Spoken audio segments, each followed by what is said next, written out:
ಸುದ್ದಿ ಮಾತು ಸಮಾಜದಲ್ಲಿನ ಕಟು ಸತ್ಯಗಳ ಅನಾವರಣ.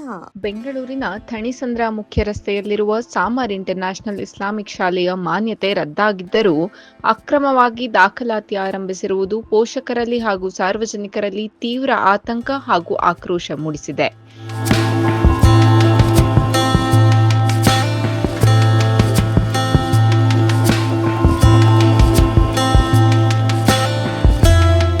ಇದೇ ಕಾರಣಕ್ಕೆ ಇಂದು ಸಾಮರ್ ಇಂಟರ್ನ್ಯಾಷನಲ್ ಇಸ್ಲಾಮಿಕ್ ಶಾಲೆಯ ಮುಂಭಾಗದಲ್ಲಿ ಬೃಹತ್ ಪ್ರತಿಭಟನೆ ಮಾಡಲಾಯಿತು.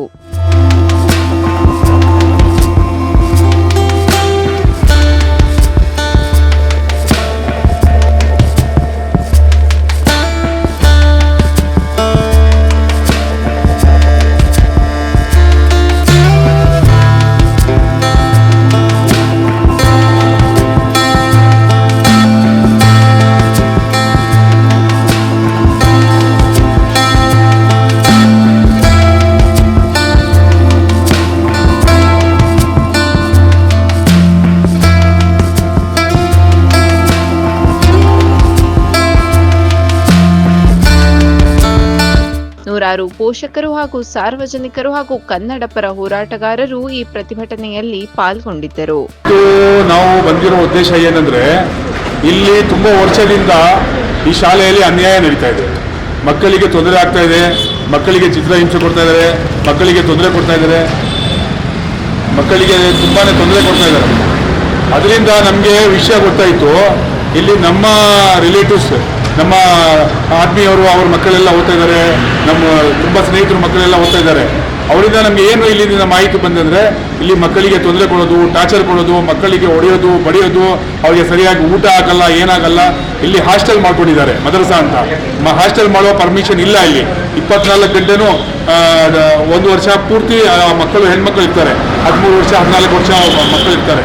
ಆ ಹಾಸ್ಟೆಲಲ್ಲಿ ಏನಾಯಿತು, ನೆಲ್ಲೂರು ಒಂದು ಹುಡುಗಿ ಇತ್ತು, 13 ವರ್ಷ. ಅದೆಲ್ಲೋ ಗಂಟಲಲ್ಲಿ ಏನೋ ಇನ್ಫೆಕ್ಷನ್ ಆಯಿತು ಅಂತ ಅವರು ಅವ್ರ ತಂದೆ ತಾಯಿಗೆ ಫೋನ್ ಮಾಡೋಕ್ಕೆ, ಕರೆ ಮಾಡೋಕ್ಕೆ ಬಿಟ್ಟಿಲ್ಲ. ಇಲ್ಲೇ ಮಾತ್ರ ತಿಳ್ಕೊಂಡಿರಿ ಅಂತ ಹೊರಗೆ ಆಸ್ಪತ್ರೆಗೆ ಹೋಗಿ ಬಿಟ್ಟಿಲ್ಲ. ಅವಳು ತಂಗಿ ಏನು ಮಾಡಿದ್ರು, ಅವ್ರ ತಂದೆ ತಾಯಿಗೆ ಫೋನ್ ಮಾಡಿ ಕರೆದು ಆ ಮಗುಗೆ ಕರ್ಕೊಂಡು ಹೋಗಿ ಚೆನ್ನೈಗೆ ಕರ್ಕೊಂಡು ಹೋದ್ರು. ಆಮೇಲೆ ನೆಲ್ಲೂರಲ್ಲಿ ಹೋಗಿ ಆ ಮಗು ಸತ್ತೋಯ್ತು. ಅದು ಏನಕ್ಕೆ, ಇವರು ಬೇಜವಾಬ್ದಾರಿಯಿಂದ ಆ ಮಗುಗೆ ಆ ಥರ ತೊಂದರೆ ಆಯ್ತಲ್ಲ, ಅವಾಗ ಹೋಗಿ ಇವರು ಔಷಧಿ ಕೊಟ್ಟಿಲ್ಲ, ಮಾತ್ರ ತಿಳ್ಕೊಂಡು ಇರುವಂತ ಹೇಳಿದ್ರು, ಇನ್ಫೆಕ್ಷನ್ ಆಗಿ ಸತ್ತೋಯ್ತು. ಅದೇ ಥರ ಒಂದು ಕಾಶ್ಮೀರ ಹುಡುಗ, ಅವ್ರಿಗೆ ಹಿಂಸೆ ಕೊಟ್ಟು 1 ವಾರ ಒಳಗೆ ಮಡಗಿ ಅವನಿಗೆ ಹೊಡೆದಿ ಬಡ್ದು ಊಟ ಹಾಕಿಲ್ಲದೆ ಆ ಮಗುಗೇನು ಗಾಯ ಮಾಡಿದ್ರು. ಆ ಸಮಯದಲ್ಲಿ ನಮ್ಮ ಇದು ಕೊತ್ನೂರು ಪೊಲೀಸ್ ಸ್ಟೇಷನಲ್ಲಿ ಆವಾಗ ಕಂಪ್ಲೇಂಟ್ ಆಯಿತು. ಕಂಪ್ಲೇಂಟ್ ಆಗಿ ಅವ್ರ ಮೇಲೆ FIR ಆಯಿತು. ಅವ ಏನು ಮಾಡಿದ್ರು, ಆ ಕಾಶ್ಮೀರ ಹುಡುಗ ಇದ್ದಾರಲ್ಲ, ಅವ್ರ ತಂದೆ ತಾಯಿ ಬಂದರು, ಅವರ ಏನೋ ಸಮಥಿಂಗ್ ಮಾಡಿ ಎಷ್ಟೋ ಲಕ್ಷ ರೂಪಾಯಿ ಕೊಟ್ಟು ಅವ್ರು ಕಳಿಸ್ಬಿಟ್ರು. ಈ ಥರ ಮೋಸ ಮಾಡ್ತಾ ಇದ್ದಾರೆ, ಮಕ್ಕಳಿಗೆ ತೊಂದರೆ ಆಗ್ತಾ ಇದೆ. ಒಂದು. ಎರಡನೇದು ಏನಂದರೆ, ಇಲ್ಲಿ ನೋಂದಣಿ ಇಲ್ಲ. ಈ ಶಾಲೆಯಲ್ಲೆಲ್ಲ ನೋಂದಣಿ ಇಲ್ಲ. ಇಲ್ಲಿ ಇದು ಮಾನ್ಯತೆ ಇಲ್ಲ, ಯಾವ ಪತ್ರನೂ ಇಲ್ಲ, ಇವರ ಹತ್ರ ಯಾವ ದಾಖಲೆನೂ ಇಲ್ಲ. ಇವರು ಫೇಕ್ ನಡೀತಾ ಇರೋದು, ಇವರ ಹತ್ರ ಯಾವ ದಾಖಲೆ ಇಲ್ಲ. ಒಂದು ಶಾಲೆ ನೋಂದಣಿ ಮಾಡಬೇಕಂದ್ರೆ 16 ಡಾಕ್ಯುಮೆಂಟ್ ಇರಬೇಕು. ಅದರಲ್ಲಿ ಮೊದಲನೇದಾಗಿ ಏನಂದ್ರೆ, ಆ ಜಗದ ಓನರ್ ಇರಬೇಕು, ಇಲ್ಲ ಇವರು. ಆ ಲೀಸ್ಗೆ ಇರಬೇಕು, ಅದು ಇಲ್ಲ. ರೆಂಟ್ಗೆ ಇರಬೇಕು, ಅದು ಇಲ್ಲ. ಜಗನೇ ಇವರದಿಲ್ಲ. ಯಾರ್ದೋ ಜಗದಲ್ಲಿ ಕೂತ್ಕೊಂಡು ಅವರು ಸಂಸ್ಥೆ ನಡೆಸ್ಕೊಂಡು ಮಾನ್ಯತೆ ಇಲ್ಲದೆ DTP ಆಫೀಸಲ್ಲಿ ಹೋಗ್ಬಿಟ್ಟು ಏನು ಮಾಡಿದಾರೋ ಆ ಸಮಯದಲ್ಲಿ ಗೊತ್ತಿಲ್ಲ. ಇವ್ರು ಏನು ಹೇಳ್ತಾರೆ, ನಾವು ಹಣದಿಂದ ಏನಾದ್ರು ಮಾಡ್ತೀನಿ ಅಂತ. ಆ ಸಮಯದಲ್ಲಿ DTP ಯಾರಿಗೂ ಗೊತ್ತಿಲ್ಲ. ಅಲ್ಲಿ ಹೋಗ್ಬಿಟ್ಟು ನಕಲಿ ದಾಖಲೆ ತೋರಿಸ್ಬಿಟ್ಟು ಮಾನ್ಯತೆ ಪಡೆದಿದ್ದಾರೆ. ಅದು ನಮ್ಮ ಗಮನಕ್ಕೆ ಬಂತು. ಆ ಸಮಯದಲ್ಲಿ ನಾವು ಹೋಗ್ಬಿಟ್ಟು 2 ವರ್ಷದಿಂದ ಹೋರಾಟ ಮಾಡಿ, ನಾವೆಲ್ಲ ಪ್ಯಾರೆಂಟ್ಸ್, ನಾವೆಲ್ಲ ಸಾಮಾನ್ಯ ಜನರೆಲ್ಲ ಸೇರಿ ಹೋರಾಟ ಮಾಡಿ DTP ಆಫೀಸ್ಗೆ ಹೋಗೋದು, ಅಲ್ಲಿಂದ ಆಯುಕ್ತರ ಕಚೇರಿಗೆ ಹೋಗೋದು, ಅಲ್ಲಿಂದ ನಾವು BO ಆಫೀಸ್ಗೆ ಹೋಗೋದು. 2 ವರ್ಷ ಓಡಾಡಿ ಆಮೇಲೆ ಅದು ಮಾನ್ಯತೆ ರದ್ದಾಯಿತು. ಮಾನ್ಯತೆ ರದ್ದಾದ್ಮೇಲೆ ಏನು ಮಾಡಿದ್ರು, ಇವರು ಪುನಃ ಹೋಗ್ಬಿಟ್ಟು ಬೇರೆ ಯಾವುದೋ ಹೆಸರು ಹೇಳ್ಬಿಟ್ಟು ಕೋರ್ಟಲ್ಲಿ ಇದು ಸಮಯ ತಗೊಂಡ್ರು, ಕಾಲಾವಕಾಶ ತಗೊಂಡ್ರು. 4 ವಾರ ಕೊಟ್ಟರು. ಪುನಃ ಅದು ಕೋರ್ಟಿಂದ ಏನಾಯ್ತು ಅಂದರೆ, ಇವ್ರ ಮಾನ್ಯತೆ ಇಲ್ಲ, ಇವರು ಯಾವ ದಾಖಲೆ ಇಲ್ಲ, ಇವರು ನಕಲಿ ದಾಖಲೆ ಮಾಡಿಬಿಟ್ಟು ನಕಲಿ ಸಂಸ್ಥೆ ನಡೆಸ್ತಾ ಇದ್ದಾರೆ. ಹೊರದೇಶದಿಂದ ಬಂದ್ಬಿಟ್ಟು ಇಲ್ಲಿ ನಕಲಿ ಸಂಸ್ಥೆ ನಡೆಸ್ತಾ ಇದ್ದಾರೆ. ಆವಾಗ ಇಲ್ಲಿ ಕಾನೂನು ಏನು ಬದಲಾಗ್ತಾ ಏನಿದೆ, ಇಲ್ಲಿ ಕಾನೂನು ಏನು ಮಾಡ್ತಾ ಇದೆ, ಇಲ್ಲಿ ಸರ್ಕಾರ ಏನು ಮಾಡ್ತಾ ಇದೆ ಅಂತ ನಮ್ಮ ಗಮನಕ್ಕೆ ಹೋಗಬೇಕು. ನಾಳೆ ದಿವಸ ಇಲ್ಲಿ ಏನಾದರೂ ಅನಾಹುತ ಆದರೆ ಅದಕ್ಕೆ ಯಾರು ಹೊಣೆ? ಇಲ್ಲಿ ಏನಾದರೂ ಅನಾಹುತ ಆದರೆ ಹೊರದೇಶದಿಂದ ಬಂದ್ಬಿಟ್ಟು ಇಷ್ಟೊಂದು ಮಾಡ್ತಾ ಇದ್ದಾರೆ. ಯಾರ್ದೋ ಹೊತ್ತಲ್ಲಿ ಕೂತ್ಕೊಂಡು ಇವರು ಯಾವ ದಾಖಲೆ ಇಲ್ಲದೆ ನಕಲಿ ದಾಖಲೆ ಮಾಡಿಕೊಂಡು ಸಂಸ್ಥೆ ನಡೆಸ್ತಾ ಇದ್ದಾರೆ. ಆವಾಗ ನಾವು ಹೋಗ್ಬಿಟ್ಟು ಕ್ಯಾನ್ಸಲ್ ಆಗಿ ಆಮೇಲೆ ಆಯುಕ್ತರು ಕ್ಯಾನ್ಸಲ್ ಮಾಡಿದ್ರು, ಆಮೇಲೆ DTPಗೆ ಹೋಗಿ, ಆಮೇಲೆ KR BO ಹೋಗಿ ಕ್ಯಾನ್ಸಲ್ ಆಯಿತು. ಆಮೇಲೆ ಏನು ಆದೇಶ ಆಯಿತು DTP ಆಫೀಸಿಂದ BOಗೆ, ಯಾವ ಕಾರಣಕ್ಕೂ ಇವರು ಶಾಲೆ ನಡೆಸ್ಕೂಡುದು, ಇದು ಮಾನ್ಯತೆ ರದ್ದಾಗಿದೆ, ಮಕ್ಕಳಿಗೆ ಬೇರೆ ಶಾಲೆಗೆ, ಸರ್ಕಾರಿ ಶಾಲೆಗೆ ವರ್ಗಾವಣೆ ಮಾಡಿ ಅಂತ ಇವರಿಗೆ ಆದೇಶ ಬಂತು. ಅದಾದ್ಮೇಲೆ ಪುನಃ ಕೋರ್ಟಿಂದ ಏನು ಆದೇಶ ಬಂತು, ಯಾವ ಕಾರಣಕ್ಕೂ ನೀವು ಅಡ್ಮಿಷನ್ ಮಾಡಬಾರ್ದು. ಹೆಂಗೆ ಅಡ್ಮಿಷನ್ ಮಾಡ್ತಾರೆ? 27/3/2026 ಅಡ್ಮಿಷನ್ ಮಾಡಿದ್ದಾರೆ. ಮೊನ್ನೆ 2 ತಿಂಗಳಲ್ಲೂ ಅಡ್ಮಿಷನ್ ಮಾಡ್ತಿದ್ದಾರೆ. ಕೋರ್ಟ್ ಆದೇಶ ಇದೆ, ನ್ಯಾಯಾಲಯ ಆದೇಶ ಏನ್ ಮಾಡಿದ್ದಾರೆ ಅಂದ್ರೆ, ಯಾವ ಕಾರಣಕ್ಕೂ ಇವರು ಅಡ್ಮಿಷನ್ ಮಾಡಿಕೊಡುದು. ಮತ್ತೆ ಹೆಂಗ್ ಮಾಡ್ತಾರೆ? ಏನು ನ್ಯಾಯಾಲಯಕ್ಕೂ ಗೌರವ ಇಲ್ವಾ? ನ್ಯಾಯಾಧೀಶರಿಗೂ ಗೌರವ ಇಲ್ಲ? ನ್ಯಾಯಾಲಯಕ್ಕೂ ನೀವು ಮರ್ಯಾದೆ ಕೊಡಲ್ವಾ? ನೀವು ಏನ್ ಮಾಡ್ತಾ ಇದ್ದೀರಾ? ಇಲ್ಲಿ ಏನಾದ್ರು ನ್ಯಾಯ ಕೇಳಕ್ಕೆ ಬಂದ್ರೆ ನೀವು ಗುಂಡಾಜಿ ಮಾಡ್ತೀರಾ? ಶಾಲೆ ಮಕ್ಕಳಿಗೆಲ್ಲ ಕಳಿಸಿ ನಮ್ಗೆ ಹೊಡೆಯಕ್ಕೆಲ್ಲ ಬರ್ತಾರೆ, ಈ ತರ ಗುಂಡಾಜಿ ಮಾಡ್ತಾ ಇದ್ದಾರೆ. ಇವರಿಗೆ ಕೇಳೋರು ಹೇಳೋರು ಯಾರು ಇಲ್ವಾ? ಇವರ ಮೇಲೆ FIR ಆಗಿದೆ. FIR ಆಗಿದ್ರು ಯಾಕೆ ಇವರಿಗೆ ಅರೆಸ್ಟ್ ಮಾಡ್ತಾ ಇಲ್ಲ? ಯಾಕೆ ಇವರ ಮೇಲೆ ತನಿಖೆ ಮಾಡ್ತಾ ಇಲ್ಲ? ಯಾಕೆ ಈ ತರ ಬೋಗಸ್ ಇವರು ನಡೀತಾ ಇದ್ದಾರೆ? ಮೂರು ಹೆಸರು ಇದೆ: Jamia Mohammadiya Mangalore, Jamia Mohammadiya education society Bengaluru Mumbai, Jamia Mohammadiya education society Bengaluru. ಈ 3 ಮಾನ್ಯತೆ ಇಲ್ಲ. ನಾವು ಈಗ ಏನ್ ಹೇಳ್ತಾರೆ ಅಂದ್ರೆ, ಇದೊಂದು ಮಾನ್ಯತೆ ತಗೊಬನ್ನಿ, ಇದು ಮಾನ್ಯತೆ ಇದೆಯಾ, ಇದು ಲೈಸೆನ್ಸ್ ಇದೆಯಾ, ಇದನ್ನೇ ತಗೊಬನ್ನಿ, ನಿಮ್ಮ ಹತ್ರ ತಗೊಬಂದು ತೋರಿಸ್ಬೇಕು. ನಿಮ್ಮ ಹತ್ರ ಲೈಸೆನ್ಸ್ ಇಲ್ಲ, ಹೆಂಗ್ ನಡೆಸ್ತೀರಾ ನೀವು? ನಾವು ಇವತ್ತು ಬರೋ ಉದ್ದೇಶ ಏನಂದ್ರೆ, ಈ 3 ಹೆಸರಲ್ಲಿ ನೀವು ಸಂಸ್ಥೆ ನಡೆಸಿದ್ರಲ್ಲ, ಇದರದ್ದು ಲೈಸೆನ್ಸ್ ತಗೊಬನ್ನಿ, ಇದರದ್ದು ಮಾನ್ಯತೆ ತಗೊಬನ್ನಿ, ಮಾನ್ಯತೆ ಇದು ರಿಜಿಸ್ಟರ್ ಆಗಿದೆಯಾ, ಇದು ತಗೊಬಂದು ನಮ್ಗೆ ತೋರಿಸಿ. ಯಾವುದು ಮಾನ್ಯತೆ ಇಲ್ಲ, ಯಾವುದು ತೋರಿಸ್ತಾ ಇಲ್ಲ. ಸರ್ಕಾರಕ್ಕೂ ಜನಕ್ಕೂ ಪ್ಯಾರೆಂಟ್ಸ್ಗೂ ಮಕ್ಕಳಿಗೂ ಮೋಸ ಮಾಡ್ತಾ ಇದ್ದಾರೆ. 3 ಎಲ್ಲೆಲ್ಲೂ ಹೇಳ್ಕೊಂಡು ಇವರು ಸಂಸ್ಥೆ ನಡೆದ್ರೆ ಮಕ್ಕಳ ಭವಿಷ್ಯ ಏನು? SSLC ಆದ್ಮೇಲೆ ಮಕ್ಕಳು ಹೋದ್ರೆ ಯಾವ ಹೆಸರಲ್ಲಿ ಅವರು ಹೋಗ್ಬೇಕು? ಜಾಮಿಯಾ ಮೊಹಮ್ಮದಿಯಾ ಹೋಗ್ಬೇಕಾ, ಜಾಮಿಯಾ ಮೊಹಮ್ಮದಿಯಾ ಮನ್ಸೂರ್ ಹೋಗ್ಬೇಕಾ, ಜಾಮಿಯಾ ಮೊಹಮ್ಮದಿಯಾ ಎಜುಕೇಶನ್ ಸೊಸೈಟಿ ಹೋಗ್ಬೇಕಾ? 3 ಸಂಸ್ಥೆ ಮಾಡಿದ್ರು. ಈಗ ಸಾಮರ್ ಇಂಟರ್ನ್ಯಾಷನಲ್ ಇಸ್ಲಾಮಿಕ್ ಶಾಲೆ ಅಂತ ಅದು ಮಾಡ್ಕೊಂಡಿದ್ದಾರೆ. ಇಸ್ಲಾಮಿಕ್ ಶಾಲೆ ನಡೆಸಕ್ಕೆ ಇವರ ಹತ್ರ ಯಾವ್ದು ಆಧಾರ ಇಲ್ಲ. ಇನ್ನೊಂದು ಕೆಲಸ ಏನು ಮಾಡಿದ್ರು ಅಂದ್ರೆ, ನಕಲಿ ದಾಖಲೆ ತೋರಿಸ್ಬಿಟ್ಟು ಕಲ್ಯಾಣ ಇಲಾಖೆ ಅಲ್ಪಸಂಖ್ಯಾತರಿಂದ 10 ಲಕ್ಷ ರೂಪಾಯಿ ಇವರು ಪಡೆದಿದ್ದಾರೆ. ಇದು ಒಂದು ನಮ್ಮ ಸಿದ್ದರಾಮಯ್ಯ ಅವ್ರ ಸರ್ಕಾರದಲ್ಲಿ ಒಂದು ರೆಗ್ಯುಲೇಷನ್ ಪಾಸ್ ಆಯ್ತು. ಏನಂದ್ರೆ, ಮದ್ರಸೆಗಳಿಗೆ ಇಷ್ಟು ಕೋಟಿ ಅನುದಾನ ಬರಬೇಕು ಅಂತ. ಅದರಲ್ಲಿ ನಮ್ಮ ಬೆಂಗಳೂರಿಗೆ ಒಂದು 20-30 ಕೋಟಿ ಅನುದಾನ ಬಂತು. ಅದರಲ್ಲಿ ಎಲ್ಲ ಮದ್ರಸವರು ಬಂದ್ಬಿಟ್ಟು ಆ ಅನುದಾನ ಪಡೆದಿದ್ದಾರೆ. ಇವರು ಏನ್ ಮಾಡಿದ್ದಾರೆ? ನಕಲಿ ದಾಖಲೆ ತೋರಿಸ್ಬಿಟ್ಟು 10 ಲಕ್ಷ ರೂಪಾಯಿ ಅನುದಾನ ಪಡೆದಿದ್ದಾರೆ. ಅದರಿಂದ 5 ಲಕ್ಷ ಇವತ್ತು ಬಂದಿದೆ. 5 ಲಕ್ಷ ಎಲ್ಲೋದು ಗೊತ್ತಿಲ್ಲ. ಅಲ್ಲೋಗಿ ನಾವು ಮೈನಾರಿಟಿಗಳಲ್ಲಿ ಕೇಳಿದ್ರೆ ನಮ್ಗೆ ಗೊತ್ತಿಲ್ಲ, ನಿಮ್ಗೆ ಗೊತ್ತಿಲ್ಲ ಅಂತಾರೆ.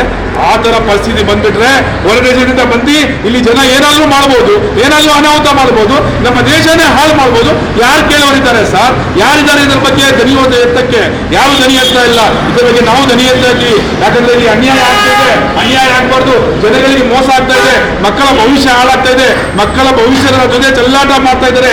ಮಕ್ಕಳ ಭವಿಷ್ಯದ ಜೊತೆ ಆಟ ಆಡ್ತಾ ಇದ್ದಾರೆ. ಮಕ್ಕಳನ್ನು ಚಿತ್ರಹಿಂಸೆ ಕೊಡ್ತಾ ಇದ್ದಾರೆ. ಇಲ್ಲಿ ವಿದ್ಯಾಭ್ಯಾಸ ಆಗ್ತಾ ಇಲ್ಲ. ಮಕ್ಕಳಿಗೆ ಬೇರೆ ಏನು ಆಗ್ತಾ ಇಲ್ಲಿ ಕಲಿಸ್ತಾ ಇದ್ದಾರೆ. ಬಟ್ ಇಲ್ಲಿ ಮಾಡ್ತಿರೋದು ತಪ್ಪು. ಇದು ನಿಲ್ಲಿಸಬೇಕು. ಯಾವ ಕಾರಣಕ್ಕೂ ನ್ಯಾಯಾಧೀಶರು ಈಗ ಆದೇಶ ಕೊಟ್ಟಿದ್ದಾರೆ, ಇಲ್ಲಿ ಅಡ್ಮಿಷನ್ ಮಾಡಬಾರ್ದು. 2 ತಿಂಗಳಾದ್ರೂ ಅಡ್ಮಿಷನ್ ಮಾಡ್ತಾ ಇದ್ದಾರೆ. ಇಲ್ಲಿ ಪುನಃ ಈಗ ಮಕ್ಕಳು ಈಗ ಶಾಲೆಯಲ್ಲಿ ಓದ್ತಾ ಇದ್ದಾರೆ. ಮಕ್ಕಳ ಅಡ್ಮಿಷನ್ ಮಾಡಂಗಿಲ್ಲ. ನ್ಯಾಯಾಧೀಶರು ಆದೇಶ ಕೊಟ್ಟರು, ಅದಕ್ಕೆ ಇವರು ಗೌರವ ಕೊಡ್ತಿಲ್ಲ. ಆದ್ರಿಂದ ನಾವು ಇವತ್ತು ಬಂದಿದ್ದೀವಿ. ಯಾವ ಕಾರಣಕ್ಕೂ ಈ 3 ಹೆಸರು ಇದೆಯಲ್ಲ, ಈ 3 ಹೆಸರದ್ದು ನೋಂದಣಿ ಮಾನ್ಯತೆ ತಗೊಂಡ್ಬಂದು ನೀವು ತೋರಿಸ್ಬೇಕು. ಇಲ್ಲ ನಿಮ್ಮ ಹತ್ರ ತೋರಿಸಿ, ಇಲ್ಲಾಂದ್ರೆ ಹೆಂಗ್ ನಡೆಸ್ತೀರಾ ನೀವು? ಇದಕ್ಕೆ ಈಗ ಇವನು ಪ್ರಿನ್ಸಿಪಾಲ್ ಯಾರಿದ್ದಾನೆ, ಖಾಲಿದ್ ಮುಷರಫ್, ಅವನಿಗೆ ಅರೆಸ್ಟ್ ಮಾಡಬೇಕು. ಅವನಿಗೆ ಜೈಲಿಗೆ ಆಗಿ ಇವರು ಮೋಸ ಮಾಡ್ತಾ ಇದ್ದಾರೆ. ನಮ್ಮ ಸರ್ಕಾರಕ್ಕೆ, ನಮ್ಮ ಜನಗಳಿಗೆ, ನಮ್ಮ ದೇಶಕ್ಕೆ ಮೋಸ ಮಾಡ್ತಾ ಇದ್ದಾರೆ ಅಂತ ನಾನು ಹೇಳಕ್ಕೆ ಇಷ್ಟಪಡ್ತೀನಿ. ಅಬ್ದುಲ್ ಹಮೀದ್ ಪಾಷಾ. ನೀವಿಲ್ಲಿ ಹೋರಾಟ ಮಾಡಂಗಿಲ್ಲ, ನೀವಿಲ್ಲಿ ಕೇಳಂಗಿಲ್ಲ, ನೀವು ಪೇರೆಂಟ್ಸ್ ಬುದ್ಧಿ ಹೇಳಂಗಿಲ್ಲ ಅಂತ ಎಷ್ಟೋ ಪೇರೆಂಟ್ಸ್ ಗಳು ಹೋಗಿ ಸ್ಟೇಷನ್ ಅಲ್ಲಿ ಕಂಪ್ಲೇಂಟ್ ಕೊಟ್ಟಿದ್ದಾರೆ. ಯಾಕೆ ಆಕ್ಷನ್ ತಗೋತಾ ಇಲ್ಲ? ಏನ್ ವಿಷಯ ಅಂತ ಗೊತ್ತಾಗ್ಬೇಕಲ್ಲ. ನಾವ್ ಇದನ್ನು ಕೇಳ್ತೀವಿ, ಹೋಗ್ಲಿ ನಿಮ್ಮ ಹತ್ರ ಒರಿಜಿನಲ್ ಸರ್ಟಿಫಿಕೇಟ್ ಅದ, ಎಜುಕೇಶನ್ ಡಿಪಾರ್ಟ್ಮೆಂಟ್ ಇಂದ ಕ್ಯಾನ್ಸಲ್ ಆಗೈತೆ, ಕೋರ್ಟ್ ಇಂದ ಕ್ಯಾನ್ಸಲ್ ಆಗೈತೆ, ಎಲ್ಲ ರದ್ದಾದ್ರೂ ಇವ್ರು ಯಾಕೆ ತಿರ್ಗ ಮುಂದೆ ಒಳಗೊಳಗೆ ಅದೇನೋ ಎಲ್ಲಿಂದ ನಾವು ಬಂದು ಒಳಗೊಳಗೆ ಏನೋ ಯಾರನ್ನ ನಿಂತ್ಕೊಂಡು ತಲೆ ಹಿಡಿತಾರೆ. ಇವ್ರ ಜೀವನನ ತಲೆ ಹಿಡಿಯೋ ಕೆಲಸನೇ ಮಾಡ್ತಾ ಇರೋದು. ಆ ಮಕ್ಕಳಿಗೆಲ್ಲ ಅಷ್ಟೆಲ್ಲ ಎಫೆಕ್ಟ್ ಆದ್ರೂ ಯಾರು ಬಂದು ಕೇಳೋರಿಲ್ಲ. ನಾವು ಕೇಳಕ್ ಬಂದ್ರೆ ನಮ್ಗೆ ನ್ಯಾಯ ತೋರಿಸ್ಕೊಡ್ತಾ ಇಲ್ಲ. ಎಲ್ಲಿಗೆ ಹೋಗ್ಬೇಕು? ಸಿದ್ದರಾಮಯ್ಯ ಅವ್ರ ಹತ್ರ ಹೋಗ್ಬೇಕು, ಅಲ್ಲಿಗೂ ಹೋಗಕ್ ರೆಡಿ. ನಾವು ಗೌರ್ಮೆಂಟ್ ಹತ್ರ ಹೋಗ್ಬೇಕು, ಅಲ್ಲೂ ಹೋಗಕ್ ರೆಡಿ. ಇಲ್ಲಿ ಏನು ಕೋರ್ಟಿಗೆ ಹಾಕಿದ್ದಾರೆ ಪಾಪ. ನಾವ್ ಹೇಳೋದು ಯಾರ್ದು ಅಲ್ಲ, ನಾವ್ ಹೇಳ್ತಾ ಇರೋದು ನಿಮಗೆ ಕಾನೂನು ಪ್ರಕಾರ ಏನಾಯ್ತು ಅದನ್ನ ದಾಖಲೆ ತಗೊಂಬಂದು ಸ್ಟೇಷನ್ ಕೂತ್ಕೊಳ್ರಿ. ಇದು ದಾಖಲೆ ನಮ್ಮ ಹತ್ರ ಒರಿಜಿನಲ್ ಐತೆ, ನಾವು ಈ ಕೆಲಸ ಮಾಡ್ಬೋದು ಅಂತ ಅವ್ರು ಹೇಳಿ. ಅದೂ ಇಲ್ಲ, ಇದೂ ಇಲ್ಲ. ತಿರ್ಗಾ ಅಡ್ಮಿಷನ್ ಮಾಡ್ತಾನೆ ಇದಾರೆ. ಮೊನ್ನೆ ಹೋಗಿ ನಾವು ಸ್ಟೇಷನ್ ಅಲ್ಲಿ ಕಂಪ್ಲೇಂಟ್ ಕೊಟ್ಟಿದೀವಿ. ಸರ್ ಹಿಂಗೆ ಅಡ್ಮಿಷನ್ ಮಾಡ್ತಾ ಇದ್ದಾರೆ ಅಂತ ಅದನ್ನ ರದ್ದು ಮಾಡಿದ್ರು ಟೇಷನ್ ಅಲ್ಲಿ ಒಪ್ಕೊಂಡ್ ಬಂದಿದ್ದಾರೆ. ಇನ್ನು ನಾವು ಅಡ್ಮಿಷನ್ ಮಾಡಲ್ಲ ಅಂತ ಇವಾಗ ಪೇಪರ್ ಅಲ್ಲಿ ಹಾಕಿದ್ದಾರೆ ಅಡ್ಮಿಷನ್ ಅಂತ, ನ್ಯೂಸ್ ಅಲ್ಲಿ ಹಾಕಿದ್ದಾರೆ, ಬರೋ ಹೋಗ ಪೇರೆಂಟ್ಸ್ ಹತ್ರ ಹೇಳ್ತಾ ಇದ್ದಾರೆ. ಏನ್ ಮಾಡ್ಬೇಕು ಅವಾಗ? ಅನ್ನೋದ್ರೆ ಇದಕ್ಕೆ ನ್ಯಾಯ ಸಿಕ್ಕಲ್ಲ ಅಂತನಾ? ಇವ್ರದೇ ನಡೆಸ್ಬೇಕಾ ಇಲ್ಲಿ? ಅಂದ್ರೆ ಒಂದು ಚಿಕ್ಕ ಪಾಕಿಸ್ತಾನ ಮಾಡ್ಬಿಡಕ್ಕೆ ಹೇಳಿ, ನಮಗೆ ನ್ಯಾಯ ಕೊಡ್ಸಿ ಸರ್, ಅಷ್ಟೇ ಕೇಳೋದು ಸರ್. ಇದನ್ನ ನಾವು ಇಲ್ಲಿ ಇವಾಗ ಸುಮಾರು ಜನ ಬಂದು ಇಲ್ಲಿ ಕೂತಿದೀವಿ. ಮಕ್ಕಳಿಗೆ ಅನ್ಯಾಯ ಆದ್ರೆ ನಾವ್ ಎಲ್ಲಿ ಗಂಟ ಹೋರಾಟ ಮಾಡ್ಬೇಕು ಅಲ್ಲಿ ಗಂಟ ಉಗ್ರ ಹೋರಾಟನೇ ಮಾಡ್ತೀವಿ. ಯಾಕಂದ್ರೆ ಇದು ಸತ್ಯ ಅಲ್ಲ, ನಿಜ ಸುಳ್ಳು, ಸುಳ್ಳಿನ ಸತ್ಯ ಮಾಡ್ತಾ ಇದ್ದಾರೆ. ಅದಕ್ಕೆ ಜನಗಳು ಸಪೋರ್ಟ್ ಮಾಡ್ತಾ ಇದ್ದಾರೆ. ಈಗ ನಾವು ವಿಧಾನಸೌಧ ಈ ಬಿಸಿಲು ಅನ್ನಂಗಿಲ್ಲ, ಮಳೆ ಅನ್ನಂಗಿಲ್ಲ, ಚಳಿ ಅನ್ನಂಗಿಲ್ಲ, ಬಂದ್ ಇಲ್ಲಿ ನಾಯಿ ತರ ಕಾಯ್ಬೇಕು. ಅವ್ರು ಮಾಡೋ ಕೆಲಸ ಮಾಡ್ತಾನೆ ಇದೀವಿ. ದಿನಾ ಅಡ್ಮಿಷನ್, ಯಾಕಂದ್ರೆ ಹೈಕೋರ್ಟ್ ಇಂದ ಆರ್ಡರ್ ಆಗೈತೆ, ಎಜುಕೇಶನ್ ಡಿಪಾರ್ಟ್ಮೆಂಟ್ ಅವ್ರ ಲೈಸೆನ್ಸ್ ಕ್ಯಾನ್ಸಲ್ ಮಾಡಿ, ಅಂದ್ರೆ ಕಾನೂನಿಗೂ ಇವ್ರು ಮರ್ಯಾದೆ ಕೊಡ್ತಾ ಇಲ್ವಲ್ಲ. ಏನ್ ಹಂಗಂದ್ರೆ ಕಾನೂನು ಇವ್ರ ಕಾಲಿನ ಕಸನ? ನಾವು ಕೇಳೋದಷ್ಟೇ, ಕೋರ್ಟ್ ಜಡ್ಜಿಗೂ ಅದೇ ನಾವು ಕೇಳೋದು. ಹೈಕೋರ್ಟ್ ಇಂದ ಆರ್ಡರ್ ಆದ್ರೂ ಇವ್ರು ಯಾಕೆ ಇದನ್ನ ನಿಲ್ಲಿಸ್ತಾ ಇಲ್ಲ? ಯಾಕೆ ಮೇನ್ ಅಧಿಕಾರಿಗಳು ಬಂದು ಇಲ್ಲಿ ಕೇಳ್ತಾ ಇಲ್ಲ? ಯಾಕೆ ಅವ್ರಿಗೇನು ಇವ್ರು ಹೇಳ್ದಂಗೆ ಭಯನಾ? ನಾವೊಂದು ಹೆಣ್ಣಂಗ್ಸ್ಗಳಾಗಿ ನಾವು ಬರ್ತೀವಿ, ಒಂದು ಮಕ್ಳು ಭವಿಷ್ಯ ಹಾಳಾಗೋಗ್ಬಾರ್ದು ಅಂತ. ಇವಾಗಲೂ ನೋಡ್ತಾ ಇದೀವಿ, ಆ ಮೂಲೆಯಿಂದ ನಾವಿಲ್ಲಿ ಇದ್ದೀವಿ ಅನ್ಬಿಟ್ಟು ಆ ಮೂಲೆಯಿಂದ ಕರೆಸ್ತಾ ಇದ್ದಾರೆ, ಜನನ ಒಳಗಡೆ ಬಿಡ್ತಾ ಇದ್ದಾರೆ, ಕರ್ಕೊಂಡು ಹೋಗ್ತಾ ಇದ್ದಾರೆ, ಅಡ್ಮಿಷನ್ ಮಾಡ್ತಾ ಇದ್ದಾರೆ. ಏನು ಅಂದ್ರೆ ಕಾನೂನಲ್ಲಿ ಇವ್ರ ಕಾಲಿನ ಕಸನಾ? ಇವ್ರೇನು ಪಾಕಿಸ್ತಾನ ಮಾಡಕ್ ಕೊಟ್ಟಿದಾರ ಇಲ್ಲಿಂದ ಬೇರೆ ಊರಿಂದ ಬಂದಿಲ್ಲಿ? ಸರ್ ನಾವು ಕೇಳೋದು ಒಂದೇ ಕ್ವಶನ್, ಇವ್ರದ್ದು ಈ 3 ಸ್ಕೂಲ್ದು ಸರ್ಟಿಫಿಕೇಟ್ ಇದ್ರೆ ತಗೊಂಡ್ಬರ್ಲಿ, ಒರಿಜಿನಲ್ ಸರ್ಟಿಫಿಕೇಟ್ ತಂದು ಸ್ಟೇಷನ್ ಅಲ್ಲಿ ಒಪ್ಸ್ಲಿ. ಫಸ್ಟ್ ಇದ್ದ ಸರ್ಕಲ್ ಇನ್ಸ್ಪೆಕ್ಟರ್ ಏನ್ ಮಾಡಿದ್ರು ನಮಗ್ ಬೇಡ, ಇವಾಗ ಬಂದಿರೋ ಮಂಜುನಾಥ್ ಸರ್ ಹತ್ರ ತಗೊಂಬಂದ್ ಕೊಡ್ಲಿ, ನಾವು ಮಾತಾಡ್ತೀವಿ, ಕಾನೂನು ಪ್ರಕಾರನೇ ನಾವು ಹೋಗ್ತೀವಿ, ಕಾನೂನು ಬಿಟ್ಟು ನಾವು ಮಾತಾಡಕ್ ಹೋಗಲ್ಲ. ಮೊನ್ನೆ ಬಂದಿದೀವಿ ನಾವು, ಇಲ್ಲೆಲ್ಲ ಕೋರ್ಟ್ ನಂಬರ್ ಹಾಕೊಂಡು ಹೋಗಿದ್ದು, ಆಗ್ಲೇ ಪೇಂಟ್ ಹೊಡೆದಿಕ್ಕವ್ರು. ಇವಾಗ ಒಂದು ಹುಡುಗನ ಹತ್ರ ನಾನು ಮಾತಾಡಿದೆ, ಈ ವಿಷಯನೇ ನಮ್ಗೆ ಗೊತ್ತಿಲ್ಲ ಅಂತೈತೆ. ನೋಡೋ ಮಗ, ಇದ್ರಲ್ಲಿ ಯಾವ್ದು ಒರಿಜಿನಲ್ ಸರ್ಟಿಫಿಕೇಟ್ ಬರಲ್ಲ ನಿಮ್ಗೆ, ನೀವ್ ಯಾಕೆ ಮಕ್ಕಳನ್ನ ತಗೊಂಬಂದಿಲ್ಲ ಆಗ್ತಾ ಇದ್ದೀರಾ? ಯಾವ್ದು ಹೇಳಿದ್ ಇಲ್ಲಿ ಇನ್ನು ಯಾವ ರೂಲ್ಸ್ ಇಡ್ಬೇಕು ಹೇಳ್ರಿ ಸರ್? ನಾವು ಅದನ್ನು ಮಾಡಕ್ ರೆಡಿ ಇದೀವಿ. ಯಾಕಂದ್ರೆ ಒಂದು ಮಕ್ಳು ಭವಿಷ್ಯ ಹಾಳಾಗೋಗ್ಬಾರ್ದು, ಅವ್ರ ಎಜುಕೇಶನ್ ಮಾಡೋದು ಅವ್ರಿಗೆ ಮುಂದಕ್ಕೆ ಅವ್ರ ಕಾಲ ಮೇಲೆ ಅವ್ರು ನಿಂತ್ಕೊಂಡು ಯಾರು ಗುಲಾಮರ್ ಆಗ್ಬಾರ್ದು ಅಂತ ಅವ್ರು ಓದಕ್ ಬಂದಿದ್ದಾರೆ. ಆ ಓದ ಎಜುಕೇಶನ್ ಹಾಳು ಮಾಡ್ತಾ ಇದಾರಲ್ಲ, ಅವ್ರು ಯಾರ ಇದಾರಲ್ಲ ಸರ್, ಪ್ರಿನ್ಸಿಪಲ್, ಅವ್ರ ಹೆಸರುಗಳೆಲ್ಲ ನಮಗ್ ಬರೋದಿಲ್ಲ. ಬರ್ಲಿ, ಬಂದು ಸ್ಟೇಷನ್ ಅಲ್ಲೇ ಕೂತ್ಕೊಂಡು ಮಾತಾಡ್ಲಿ. ಈ ಬಿಸಿಲ ನಿಂತ್ಕೊಂಡು ನಾವು ಒಣಗಂತದೇನು? ಇಲ್ಲಿ ಮಾತಾಡಕ್ ಇದಿಲ್ಲ. ಆ ಸೈಡ್ ನಿಂತ್ಕೋತಾರೆ, ಈ ಸೈಡ್ ನಿಂತ್ಕೋತಾರೆ, 100 ಜನ ಕಳಿಸ್ಕೋತಾರೆ. ಈ ಗೇಟ್ ಅಲ್ಲ ಅಂತ 4 ಗೇಟ್ ಮಾಡಿದ್ದಾರೆ. ನಂತರ ಆರಕ್ಷಕ ಇಲಾಖೆ ಮಧ್ಯ ಪ್ರವೇಶಿಸಿ ಹೈಕೋರ್ಟ್ ಆದೇಶದಂತೆ ಸಾಮರ್ ಇಂಟರ್ನ್ಯಾಷನಲ್ ಇಸ್ಲಾಮಿಕ್ ಶಾಲೆಯ ಆಡಳಿತ ಮಂಡಳಿಯು ಯಾವುದೇ ತೆರನಾದ ನೂತನ ದಾಖಲಾತಿಗಳನ್ನು ಮಾಡಿಕೊಳ್ಳಬಾರದು ಎಂದು ಎಚ್ಚರಿಸಿದ ನಂತರವಷ್ಟೇ ಪ್ರತಿಭಟನೆಯನ್ನ ಕೈಬಿಡಲಾಯಿತು.